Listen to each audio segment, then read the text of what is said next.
1년이나 하루 같은 거는 지구가 돌기 때문에 생기는 건데 이건 되게 불규칙하다는 거죠. 그 시간의 단위죠. 그렇죠. 단위는 우리가 임의로 정한 거죠. 그렇죠. 그러니까 우리의 그런 느낌들 이런 거는 중요하지 않고 이것과 무관한 그냥 수학적 존재라는 거예요. 그런 말을 처음 한 사람이 뉴턴이에요. 그래서 시간과 공간이 이런 추상적, 수학적 존재이기 때문에 우리 지구의 운동이나 이런 거와 무관한 인간의 감각이나 그래서 그거를 가지고서 수학화된 물리법칙을 만든 거죠. 그러니까 물리법칙을 세우기 위해서는 시공간이 수학이어야 되는데 이게 수학이기 위해서는 우리와 상관이 없어야 돼요. 그래서 이것을 절대 시공간이라고 그래요. 아, 그런 의미에서 그런 절대 의미죠. 시공간이에요. 사실 이런 개념은 굉장히 놀라운 개념이에요. 그 이전까지 사람들은 한 번도 시간이 나와 분리되어 있다고 생각해 본 적이 없어요. 뉴턴이 처음으로 만든 개념. 그렇죠. 그러니까 이건 절대적인 거기 때문에 뭐 어디서 보든지 이거는 똑같은 시간이어야 되고 똑같은 그러니까 뉴턴의 공간이어야 모든 돼요. 물리법칙은 그 전제 위에서 우리가 그렇죠. 중고등학교 때 물리 시간에 배웠던 그런 뭐 행성의 운행부터 시작해서 어떤 물건의 낙하에 이르기까지 그 모든 움직임을 규제하는 뉴턴의 법칙들은 그렇게 규정되어 있는 절대 시공간의 전제 위에서 성립하는 법칙들이다. 그러니까 1시간 더하기 1시간은 2시간인 거죠. 네. 1 더하기 1은 2라는 수학이 들어올 수 있는 이유가 시간이 수학이란 얘기예요. 시간이 째깍째깍 본인만의 그 스케줄로 가고 있기 그렇죠. 때문에. 그러니까 자유낙하하는 물체는 몇 초 후에 얼마나 더 가 있고 이걸 계산해낼 수 있는 이유가 그렇게 시간을 상정해서 수학화했기 때문에 우리가 계산할 수 있는 거다. 그렇죠. 그렇게 했기 때문에 이 법칙은 그 수학, 추상의 세계, 즉 플라톤의 이데아의 세계에 가 있는 거예요. 우리가 그거의 투영을 보는 거죠. 그러니까 물리법칙을 그 어떤 절대적인 곳에 갖다 놓은 거예요. 수학화하면서. 절대 시공간이라는 걸 도입했기 때문에 아무도 토를 날 수 없는 거죠. 그러니까 오랫동안 그렇게 굳게 사람들이 믿고 있었는데 이제 아인슈타인이 그걸 깨는 거죠. 아인슈타인은 시간과 공간이 그런 절대적인 존재가 아니라 그 시간과 공간을 측정하는 사람의 상태에 따라 달라진다는 걸 결국 알아낸 거거든요. 측정자에 따라서 달라진다. 그렇죠. 측정자에 따라 시간과 공간이 변화가 일어난다는. 그래서 이제 상대성, 상대적이다. 절대적이지 않기 때문에 상대적이라는 표현을 썼는데 여기서 중요한 거는 그 결국은 아인슈타인이 이걸 깰 때 모든 걸 다 부실 수는 없는 거고 무언가를 지켜야 했기 때문에 깬 거예요. 그래서 사실 나중에 아인슈타인은 자기 이 이론의 이름을 절대성의 법칙이라고 붙였어야 했는데 이런 말도 한 적이 있어요. 아, 상대성이 아니고. 왜냐하면 자기가 지키려고 한 게 있었기 때문에 시공간의 절대성이 깨진 거거든요. 아인슈타인이 지키려고 했던 건 뭐냐면은 물리 법칙 그 자체예요. 우리가 뉴턴이 정식화해놓은 물리 법칙이 아니고 그보다 더 근원에 있는 법칙인데 이게 무슨 뜻이냐면은 물리 법칙, F는 ma 같은 거죠. 우리가 알고 있는 그 수학으로 들어봤어요. 얘기하면은 공리 같은 거죠. 네. 그러니까 뉴턴이 살고 있을 때에는 F는 ma밖에 없었어요. 법칙이 딱 하나밖에 없었는데. FMA가 뭐죠? F는 힘, force. 예. 힘은 질량 곱하기 가속도. 그래서 그 뉴턴이 살던 시대, 그러니까 뉴턴 이후로 법칙은 하나밖에 없었어요. 사실 F는 ma밖에 없었는데 아인슈타인이 살던 시대에는 법칙이 하나 더 생겼죠. 바로 전자기 법칙이에요. 19세기에 전자기학이 발전하면서 지금 우리의 문명의 근간이죠. 우린 지금 전기 문명에 살고 있잖아요. 전자기 현상이 발견돼서 법칙이 2개가 됐어요. 이 두 법칙이 서로 조화롭게 해야 되는데 전자기 법칙에도 시간과 공간이 나오고 F는 ma에도 시간과 공간이 나와요. 근데 이 2개를 서로 이제 비교하다 보니까 모순이 있다는 걸 발견하게 된 거예요. 안 맞는 게 여기 있다는 걸 발견하게 된 거죠. 그러면 이걸 어떻게 조화롭게 할 수 있을까?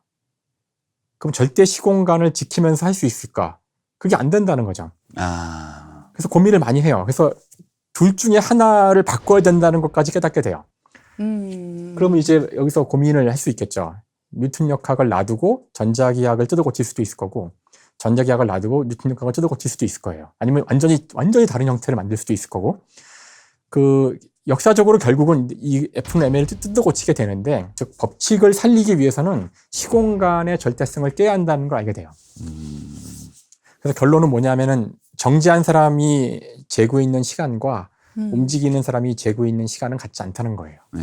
그 관측하는 사람이 어떤 상태에 있냐에 따라서 시간과 공간은 다 다르다. 이 예시를 제일 많이 들어본 것 같고 이 책에도 있는데 그런 예시를 굉장히 많이 본 것 같아요. 우리가 이 컵을 보고 있는데 멈춰 있는 거는 같은 속도로 움직이기 때문에. 우리가 같은 속도로 움직이고 있죠. 근데 우리를 보고 있는 다른 속도로 움직이는 관측자. 근데 그 사람은 또 거꾸로 자기가 정지하고 우리가 움직인다고 생각했을 텐데 언제나 상대적이거든요. 그 사람이 우리를 볼 때는 시간이 더 느리게 가요. 그래서 10초밖에 안 지났다고 생각을 하는데 그게 다 옳다는 거죠. 그 사람도 옳고 나도 옳고 실제로 10초가 지난 거예요. 아, 그게 보편적 시간 개념을 파기했다는 게 그런 의미예요? 그런 의미에서 상대성. 그게 의학자들은 아이디어가 네. 아니고 그게 진실이라는 말씀이시죠? 이게 잘 안 그러니까 이제 아마 이게 믿기지가 않아서 우리 사실 오감으로는 인식 못하니까. 왜냐하면 시계가 찌깍찌깍 가고 있는데 그러니까 왜냐하면은 이게 그 제가 움직이는 사람이 봤을 때는 시간이 느리게 간다고 했는데 그 느리게 가는 정도가 너무 미미하니까. 보통의 속도에서는 느낄 수가 없을 만큼 느려요. 그 차이가 작아요. 그래서 우리가 일상적으로 느끼지 못하는 거고요. 근데 빛의 속도가 사실 그 우주가 허용하고 있는 최고의 속도인데 빛의 속도에 근접해서 이 상황을 보면은 그때는 아주 엄청난 차이를 느낄 수가 있어요. 안 가봤지만. 그만큼 빨리 그래서 실제 속도를 실험할 냈을 수는 때. 있거든요. 그 빛의 속도에 가깝게 움직이는 그 우주의 물체들이 있기 때문에 그런 것들을 관측할 때에는 시간이 완전히 엉망이 돼요. 시간이 더 엄청 느려지네요. 예를 들어서 우리가 물리 현상에서 그 정지 상태에서 어떤 원자가 일정 시간이 지난 다음에는 다른 원자로 변환이 일어나는 그런 실험들이 있어요. 이제 핵 변환이라 그러는데 근데 그런 시간들을 재보면 얘는 1시간이 지나면 변환이 일어나요. 예를 들어 1시간이 일어나면. 그래서 1시간이 이 녀석의 수명이구나 라고 얘기할 수 있거든요. 근데 만약에 이 입자가 어떤 이유인지는 모르지만 빠른 속도로 우주를 지나갈 수도 있거든요. 빠른 속도로 얘가 지나가고 있을 때 우리가 얘를 측정을 해보면 놀랍게도 그때는 1시간이 아니라 1년을 지나가도록 죽질 않아요. 그러니까 1년에 해당하는 거리를 진행을 해요. 그러니까 처음엔 이상했죠.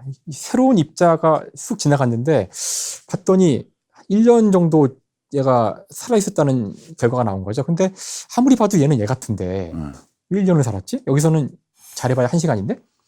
나중에 봤더니 같은 입자야. 아, 속도가 빨라서 그런 거구나. 그래서 이런 식으로 설명이 됐거든요. 이게 한두 개가 아니라 지금은 이걸 쓰지 않으면 너무 길어질 수가 있어서 한마디만 하면은 내비게이터를 쓸 때 네. 실제 인공위성이 지구에 대해서 움직이고 있기 때문에 지금 말한 이런 시간 보정을 하지 않으면 내비게이터는 못 써요, 사실. 오, 진짜인 거네요. 그러니까 그 이제 내비게이터가 진짜였어. 이제 인공위성이 보내주는 신호 가지고 우리 위치를 잡는 건데 네. 이것들이 서로 속도가 상대적으로 다르니까. 움직이고 있거든요. 그렇기 때문에 보정을 해야 되는 그 시간차는 물론 그 굉장히 작지만 내비게이터를 한 10m 이내로 정확도를 높이기 위해서는 상대성 이론 보정을 해줘야 돼요. 시간이 하고 있어요, 지금. 아, 그 보정이 잘 안 되면 그러면 내비게이션이 너무 늦게 움직이는구나. 아니, 내비게이션이 굉장히 에러가 커지죠. 에러가 커지는구나. 지금 하고 있어요.